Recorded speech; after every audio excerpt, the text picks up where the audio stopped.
दोस्तों आज की सबसे पहली और बड़ी खबर निकल कर आ रही है। झारखंड में अंतर्राज्यीय बसों के परिचालन पर रोक का निर्देश। दोस्तों सोमवार को विभागीय समीक्षा के दौरान मंत्री चंपई सोरेन ने बिहार और अन्य राज्यों में बसों के आवागमन की खबर पर कड़ी कार्रवाई करने का निर्देश दिया।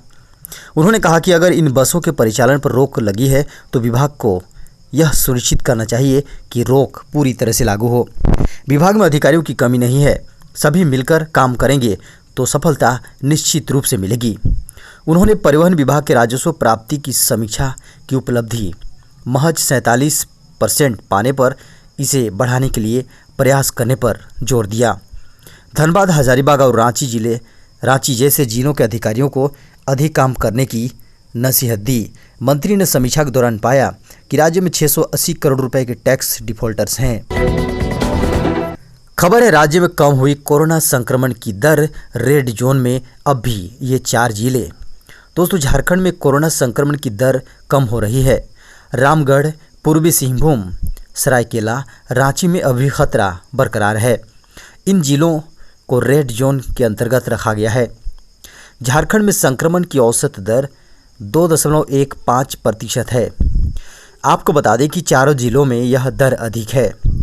स्वास्थ्य विभाग की वीकली रिपोर्ट को माने तो रांची में संक्रमण की दर 4.66%, रामगढ़ में 4.09%, पूर्वी सिंहभूम में 3.34% और सरायकेला में 2.34% है। झारखंड में पिछले एक माह में संक्रमितों की संख्या कम होती जा रही है। खबर है, पूर्व मंत्री एनोस एक्का के जब्त बंगले में खुलेगा प्रवर्तन निदेशालय का ऑफिस। दोस्तों एयरपोर्ट रोड स्थित पूर्व मंत्री एनोस एक्का के बंगले में प्रवर्तन निदेशालय अपना कार्यालय खोल सकता है। प्रवर्तन निदेशालय के द्वारा मनी लॉन्ड्रिंग का केस दर्ज किए जाने के बाद सितंबर 2018 में इस बंगले को जब्त कर सील किया गया था। फिलहाल यह बंगला बंद पड़ा है। आपको बता दें कि झारखंड में प्रवर्तन निदेशालय की ओर से कई मामलों की जांच की जा रही है। इसको देखते हुए ईडी ने बड़े ऑफिस की मांग राज्य सरकार से की थी। आपको बता दें कि प्रवर्तन निदेशालय को दफ्तर के लिए जगह उपलब्ध नहीं हो पाई है। ऐसे में स्थानीय ईडी ने मुख्यालय को नया प्रस्ताव भेजा है। इस प्रस्ताव में सुझाव दिया गया है कि एनोस एक्का के एयरपोर्ट रोड स्थित बंगले को ईडी के स्थानीय ऑफिस में बदला जाए। दोस्तों बड़ी खबर निकल कर आ रही है। रेलवे 40 और स्पेशल ट्रेन चलाने की तैयारी में, राजधानी और शताब्दी भी शामिल। दोस्तों त्यौहार के सीजन में रेल यात्रियों के लिए अच्छी खबर है। उत्तर रेलवे ने अगले कुछ दिनों में 40 और ट्रेनों को संचालित करने की घोषणा की है। इन ट्रेनों में शताब्दी एक्सप्रेस, दुरंतो सहित राजधानी एक्सप्रेस भी शामिल हैं। नॉर्दर्न रेलवे के प्रवक्ता दीपक कुमार ने कहा कि Hazrat Nizamuddin Pune AC Duronto express special को शुरू करने का फैसला किया गया है। साथ ही नई दिल्ली कालका शताब्दी एक्सप्रेस, नई दिल्ली देहरादून शताब्दी स्पेशल और श्री माता वैष्णो देवी कटरा नई दिल्ली एसी एक्सप्रेस स्पेशल को 15 अक्टूबर से शुरू किया जाएगा। इसके अलावा बांद्रा टर्मिनस हजरत निजामुद्दीन युवा स्पेशल को भी 16 अक्टूबर से शुरू किए जाने की संभावना है। Northern railway Lokmanya Tilak Haridwar AC special, जी हां, एसी एक्सप्रेस स्पेशल की शुरुआत 15 अक्टूबर से करने जा रहा है। Lokmanya Tilak Lucknow AC express special 17 अक्टूबर से शुरू होगा। साथ ही Nagpur Amritsar AC express special की एक बार फिर शुरुआत 17 अक्टूबर से की जाएगी। खबर है, केंद्रीय कर्मचारियों को मोदी सरकार ने दिया बड़ा तोहफा। इन 3 योजनाओं का किया ऐलान। दोस्तों कर्मचारियों की नाराजगी को देखते हुए दिवाली दशहरे से पहले मोदी सरकार ने सरकारी कर्मचारियों को बड़ा तोहफा दिया है। वित्त मंत्री निर्मला सीतारमण ने संवाददाता सम्मेलन में कहा है कि महामारी से अर्थव्यवस्था प्रभावित हुई है। अर्थव्यवस्था में मांग बढ़ाने के लिए 2 प्रस्ताव पेश किए हैं। निर्मला सीतारमण ने कहा कि कोविड-19 का अर्थव्यवस्था पर बुरा प्रभाव पड़ा है, जिसको लेकर गरीबों के लिए आत्मनिर्भर भारत पैकेज के जरिए राहत दी गई। उन्होंने कहा कि सप्लाई में सुधार है पर कंज्यूमर डिमांड पर असर बरकरार है। आज जो प्रस्ताव का ऐलान किया जा रहा है उससे डिमांड को बढ़ाने में मदद मिलेगी। कंज्यूमर स्पेंडिंग को बढ़ाने के लिए 2 प्रस्ताव हैं। पहला एलटीसी कंस वाउचर स्कीम, दूसरा फेस्टिवल स्कीम। केंद्रीय कर्मचारियों को एलटीसी 4 साल में मिलता है, एक भारत में जाने के लिए और अपने राज्य पर जाने के लिए 2 बार। पर कोविड के चलते 2018 से 2021 तक एलटीसी नहीं ले पा रहे, लेकिन 2018-21 के एलटीसी के बदले अब कर्मचारियों को कैश दिया जाएगा। दोस्तों, एक बड़ी खबर आ रही है। अटल टनल से गायब सोनिया गांधी के नाम की शिलान्यास पट्टिका दर्ज कराई एफआईआर। दोस्तों, 10,000 फीट की ऊंचाई पर बनी दुनिया की सबसे लंबी सुरंग नवनिर्मित अटल रोहतांग टनल ने अब एक अजीबोगरीब राजनीतिक मोड़ ले लिया है। कांग्रेस के दो नेताओं, जिला लाहौल स्पीति कांग्रेस के अध्यक्ष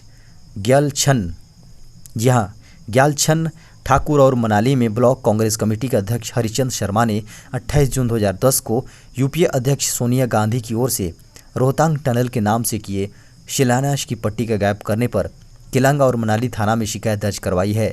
दोनों नेताओं ने पुलिस को बताया कि 3 अक्टूबर को प्रधानमंत्री नरेंद्र मोदी द्वारा अटल टनल रोहतांग का उद्घाटन किए जाने के बाद से ही 28 जून 2010 में तत्कालीन यूपीए अध्यक्ष सोनिया गांधी द्वारा धुंधी में शिलान्यास की गई पट्टिका गायब है। उन्होंने आरोप लगाया कि सोनिया गांधी द्वारा इस रणनीतिक रूप से महत्वपूर्ण परियोजना पर काम शुरू करने के लिए सुरंग के बारे में सबूतों को मिटाने का एक जानबूझकर और नियोजित प्रयास था, जिसे अब पूर्व प्रधानमंत्री अटल बिहारी वाजपेयी के नाम पर रखा गया है। पुलिस में 2 एफआईआर दर्ज होने के कुछ ही घंटों बाद राज्य कांग्रेस अध्यक्ष कुलदीप राठौर ने मुख्यमंत्री जयराम ठाकुर को एक पत्र भी लिखा है, जिसमें शिलान्यास के अवैध कार्य के लिए कुल्लू में सरकार और जिला अधिकारियों के खिलाफ एक बड़े आंदोलन की धमकी दी गई है। खबर है, लद्दाख को लेकर चीन ने फिर उगला जहर, भारत को दी ये धमकी। दोस्तों, रक्षा मंत्री राजनाथ सिंह द्वारा सीमाओं के पास 44 नए पुलों का उद्घाटन किए जाने के बाद चीन ने फिर जहर उगला है। तीखी प्रतिक्रिया देते हुए चीन ने कहा कि भारत द्वारा लद्दाख को केंद्र शासित प्रदेश किया जाना अवैध है और वह इस क्षेत्र में बुनियादी ढांचे के निर्माण का विरोध करता है। चीन के विदेश मंत्रालय के प्रवक्ता झाओ लिजियन ने भी सीमावर्ती बुनियादी ढांचे के विकास को दोनों पक्षों के बीच तनाव का मूल कारण कहा। उन्होंने कहा कि किसी भी पक्ष को ऐसी कोई कार्रवाई नहीं करनी चाहिए जो तनाव को बढ़ा सकती है। झाओ को भारत में उद्घाटन किए गए पुलों की सीरीज पर प्रतिक्रिया देने के लिए कहा गया था, जिसमें लद्दाख और अरुणाचल प्रदेश में 8 शामिल है। चीनी के प्रवक्ता ने कहा, सबसे पहले मैं ये स्पष्ट करना चाहता हूं कि चीन भारतीय पक्ष और अरुणाचल प्रदेश द्वारा अवैध रूप से स्थापित किए गए लद्दाख केंद्र शासित प्रदेश को मान्यता नहीं देता है। हम सीमा क्षेत्र के साथ सैन्य विवाद पर लक्षित बुनियादी सुविधाओं के विकास के खिलाफ खड़े हैं। उन्होंने कहा, सर्वसम्मति के आधार पर न तो सीमा के साथ कार्रवाई करनी चाहिए जो स्थिति को बढ़ा सकती है। खबर है, कोरोना वायरस का मामला, WHO का बड़ा ऐलान, इतने दिन में आएगी वैक्सीन। दोस्तों, विश्व स्वास्थ्य संगठन यानी WHO का मानना है कि कोरोना वायरस बीमारी के खिलाफ टीका 2020 के अंत तक या अगले साल की शुरुआत में पंजीकरण के लिए तैयार हो जाएगा। WHO की प्रमुख वैज्ञानिक सौम्या स्वामीनाथन ने यह जानकारी दी। स्वामीनाथन ने संवाददाताओं से कहा, जैसा कि आप जानते हैं, हमारे पास लगभग 40 वैक्सीन उम्मीदवार हैं जो अब रोजाना परीक्षणों के चरण में है। इनमें से 10 टीके चरण 3 परीक्षणों में है, जो हमें प्रभावकारिता और सुरक्षा दोनों के बारे में बताएंगे।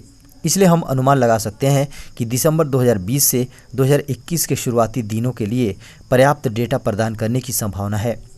इस वर्ष के शुरू में वायरस का प्रकोप शुरू होने के बाद से कई देश दर्जनों टीके विकसित कर रहे हैं, लेकिन विश्व स्वास्थ्य संगठन द्वारा अनुमोदित दूसरे चरण के परीक्षण को अभी तक किसी ने भी पारित नहीं किया है।